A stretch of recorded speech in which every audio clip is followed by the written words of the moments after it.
ॐ स्थापकाय च धर्मस्य सर्वधर्मस्वरूपिणे अवतारवरिष्ठाय रामकृष्णाय ते नमो नमः। निरञ्जनं नित्यमनन्तरूपं भक्तानुकम्पा धृतविग्रहं वै ईशावतारं परमेशमिदं तं रामकृष्णं शिरसा नमामः।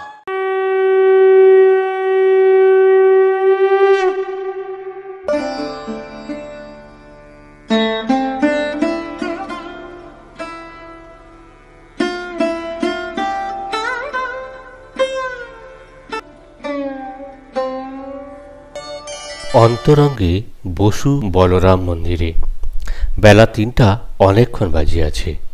চৈত্র মাস, প্রচণ্ড রৌদ্র। শ্রীরামকৃষ্ণ দুই একটি ভক্ত সঙ্গে বলরামের বৈঠকখানায় বসিয়া আছেন, মাস্টারের সহিত কথা কহিতেছেন। আজ ৬ই এপ্রিল সোমবার ১৮৮৫, ২৫শে চৈত্র ১২৯১ কৃষ্ণা সপ্তমী। ঠাকুর কলকাতায় ভক্তমন্দিরে আসিয়াছেন। সাঙ্গপাঙ্গদিগকে দেখিবেন ও নিমু গোস্বামীর গলিতে দেবেন্দ্রের বাড়িতে যাইবেন। ঠাকুর ঈশ্বরপ্রেমে দিবানিশি মাতোয়ারা হইয়া আছেন, অনুক্ষণ ভাবাবিষ্ট বা সমাধিস্থ। বহির্জগতে মন আদৌ নাই। কেবল অন্তরঙ্গেরা যতদিন আপনাদের জানিতে পারেন ততদিন তাহাদের জন্য ব্যাকুল। বাপ মা যেমন অক্ষম ছেলেদের জন্য ব্যাকুল, আর ভাবেন কেমন করে এরা মানুষ হবে, অথবা পাখি যেমন শাবকদের লালন পালন করিবার জন্য ব্যাকুল। শ্রীরামকৃষ্ণ মাস্টারের প্রতি চেয়ে বললেন, বলে ফেলেছি ৩টের সময় যাব, তাই আসছি, কিন্তু ভারী ধূপ। মাস্টার বললেন, আজ্ঞে হ্যাঁ, আপনার বড় কষ্ট হয়েছে। ভক্তেরা ঠাকুরকে হাওয়া করিতেছেন। ঠাকুর শ্রীরামকৃষ্ণ বললেন, ছোট নরেনের জন্য আর বাবুরামের জন্য এলাম, পূর্ণকে কেন আনলে না? মাস্টার বললেন, সভায় আসতে চায় না, তার ভয় হয় আপনি ৫ জনের সাক্ষাতে সুখ্যাতি করেন, পাছে বাড়িতে জানতে পারে। ঠাকুর বললেন, হ্যাঁ তা বটে, যদি বলে ফেলি তো আর বলবো না। আচ্ছা, পূর্ণকে তুমি ধর্মশিক্ষা দিচ্ছ, এ তো বেশ। মাস্টার বললেন, তাছাড়া বিদ্যাসাগর মহাশয়ের বইয়েতে সিলেকশনে ওই কথাই আছে, ঈশ্বরকে দেহ মন প্রাণ দিয়ে ভালোবাসবে। এ কথা শেখালে কর্তারা যদি রাগ করেন তো কি করা যায়? ঠাকুর শ্রীরামকৃষ্ণ বললেন, ওদের বইয়েতে অনেক কথা আছে বটে, কিন্তু যারা বই লিখছে তারা ধারণ করতে পারে না। সাধুসঙ্গ হলে তবে ধারণা হয়। ঠিক ঠিক ত্যাগী সাধু যদি উপদেশ দেয় তবেই লোকে সে কথা শোনে। শুধু পণ্ডিত যদি বই লিখে বা মুখে উপদেশ দেয় সে কথা তত ধারণ হয় না। যার কাছে গুড়ের নাগরি আছে সে যদি রোগীকে বলে গুড় খেও না, রোগী তার কথা শোনে না। আচ্ছা, পূর্ণর অবস্থা কিরকম দেখেছ? ভাবটাপ কি হয়? মাস্টার বললেন, কই ভাবের অবস্থা বাইরে তেমন দেখতে পায় না। একদিন আপনার সেই কথাটি তাকে বলেছিলাম।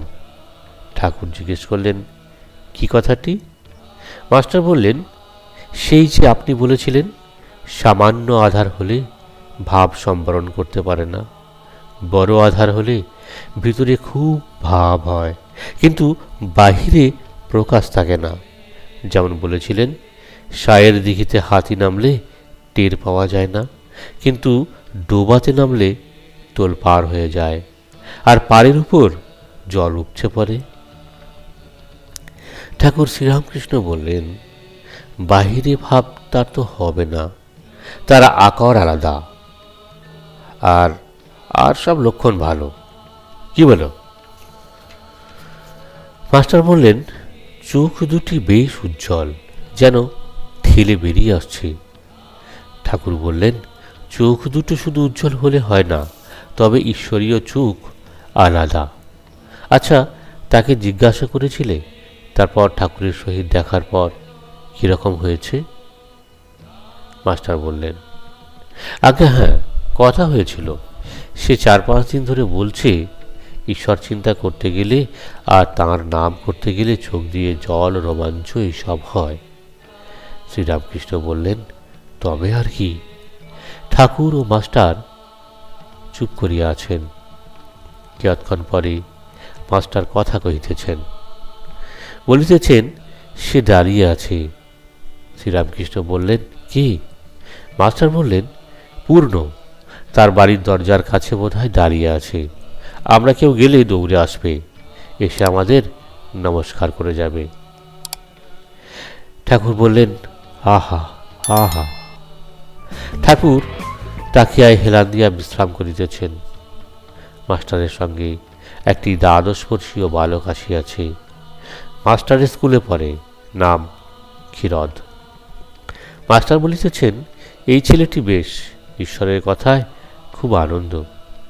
শ্রীরামকৃষ্ণ সহাস্যে বললেন, চোখ দুটি যেন হরিণের মতো। ছেলেটি ঠাকুরের পায়ে হাত দিয়া ভূমিষ্ঠ হইয়া প্রণাম করিল ও অতি ভক্তিভাবে ঠাকুরের পদসেবা করিতে লাগিল। ঠাকুর ভক্তদের কথা কহিতেছেন। শ্রীরামকৃষ্ণ, রাখাল বাড়িতে আছে? তারও শরীর ভালো নয়, ফোড়া হয়েছে। একটি ছেলে বুঝি তার হবে শুনলাম। পল্টু ও বিনোদ সম্মুখে বসিয়া আছেন। ঠাকুর পল্টুর দিকে চেয়ে সহাস্যে বললেন, তুই তোর বাবাকে কি বললি? মাস্টারের দিকে চেয়ে বললেন, ওর বাবাকে ও নাকি জবাব করেছে এখানে আসবার কথায়। পল্টুকে বললেন, তুই কি বললি? পল্টু বললেন, বললুম, হ্যাঁ, আমি তার কাছে যাই, এ কি অন্যায়? যদি দরকার হয় আরও বেশি বলবো। ঠাকুর সহাস্যে মাস্টারের প্রতি চেয়ে বললেন, না। কি গো, অত দূর? মাস্টার বললেন, আজ্ঞা না, অত দূর ভালো নয়। এই শুনে ঠাকুর হাসলেন। শ্রীরামকৃষ্ণ এইবার বিনোদের প্রতি চেয়ে বললেন, তুই কেমন আছিস? সেখানে গেলি না? বিনোদ বললেন, আজ্ঞা যাচ্ছিলাম, আবার ভয়ে গেলাম না, একটু অসুখ করেছে, শরীর ভালো নয়। ঠাকুর শ্রীরামকৃষ্ণ বললেন, চনা সেইখানে, বেশ হাওয়া, সেরে যাবি। ছোট নরেন আসিয়াছেন। ঠাকুর মুখ ধুইতে যাইতেছেন। ছোট নরেন গামছা লইয়া ঠাকুরকে জল দিতে গেলেন। মাস্টারও সঙ্গে আছেন। ছোট নরেন পশ্চিমের বারান্দার উত্তর কোণে ঠাকুরের পা ধুইয়া দিতেছেন। কাছে মাস্টার দাঁড়াইয়া আছেন। ঠাকুর শ্রীরামকৃষ্ণ বললেন, ভারী ধূপ। মাস্টার বললেন, আজ্ঞা হাঁ। ঠাকুর বললেন, তুমি কেমন করে ওইটুকু ভিতরে থাকো? উপরের ঘরে গরম হয় না? মাস্টার বললেন, আজ্ঞা হ্যাঁ, খুব গরম হয়। ঠাকুর বললেন, তাতে পরিবারের মাথায় অসুখ, ঠান্ডায় রাখবে। মাস্টার বললেন, আজ্ঞা হ্যাঁ, বলে দিয়েছি নিচের ঘরে শুতে। ঠাকুর বৈঠকখানা ঘরে আবার আসিয়া বসিয়াছেন ও মাস্টারকে বলিতেছেন, তুমি এ রবিবারে যাও নাই কেন? মাস্টার বললেন, আজ্ঞা বাড়িতে তো আর কেউ নাই, তাতে আবার পরিবারের মাথার ব্যারাম, কেউ দেখবার নাই। ঠাকুর গাড়ি করিয়া নিমু গোস্বামীর গলিতে দেবেন্দ্রের বাড়িতে যাইতেছেন, সঙ্গে ছোট নরেন। মাস্টার আরও 2-1টি ভক্ত পূর্ণর কথা কহিতেছেন, পূর্ণর জন্য ব্যাকুল হইয়া আছেন। ঠাকুর এবার মাস্টারের প্রতি চেয়ে বললেন, খুব আধার, তা না হলে ওর জন্য জব করিয়ে নিলে, ও তো এসব কথা জানে না। মাস্টার ও ভক্তেরা অবাক হইয়া শুনিতেছেন যে ঠাকুর পূর্ণর জন্য বীজ মন্ত্র জপ করিতেছেন। ঠাকুর শ্রীরামকৃষ্ণ বললেন, আজ তাকে আনলেই হতো, আনলে না কেন? ছোট নরেনের হাসি দেখিয়া ঠাকুর ও ভক্তেরা সকলে হাসিতেছেন। ঠাকুর আনন্দে তাহাকে দেখাইয়া মাস্টারকে বলিতেছেন, দেখো দেখো, দেখো দেখো হাসে, যেন কিছুই জানে না, কিন্তু মনের ভিতর কিছুই নাই, তিনটেই মনে নাই, জমিন, জরু, রুপেয়া। কামিনী কাঞ্চন মন থেকে একেবারে না গেলে ভগবান লাভ হয় না। ঠাকুর দেবেন্দ্রের বাড়িতে যাইতেছেন। দক্ষিণেশ্বরে দেবেন্দ্রকে একদিন বলিতেছেন, একদিন মনে করেছি তোমার বাড়িতে যাব। দেবেন্দ্র বলিয়াছিলেন, আমিও তাই বলবার জন্য আজ এসেছি, এই রবিবারে যেতে হবে। ঠাকুর বলিলেন, কিন্তু তোমার আয় কম, বেশি লোক বলো না, আর গাড়ি ভাড়া বড় বেশি। দেবেন্দ্র হাসিয়া বলিয়াছিলেন, তা আয় কম হলেই বা ঋণং কৃত্তা ঘৃতং পিবেট, ধার করে ঘৃত খাবে, ঘি খাওয়া চায়। ঠাকুর এই কথা শুনিয়া হাসিতে লাগিলেন, হাসি আর থামে না। কিয়ৎপরে বাড়িতে পৌঁছিয়া বলিতেছেন, দেবেন্দ্র আমার জন্য খাবার কিছু করো না, অমনি সামান্য, শরীরটা তো ভালো নয়। আমরা এভাবেই প্রতিনিয়ত শুনতে থাকব শ্রী শ্রী রামকৃষ্ণ কথামৃত। জয় রামকৃষ্ণ, জয় রামকৃষ্ণ, জয় রামকৃষ্ণ।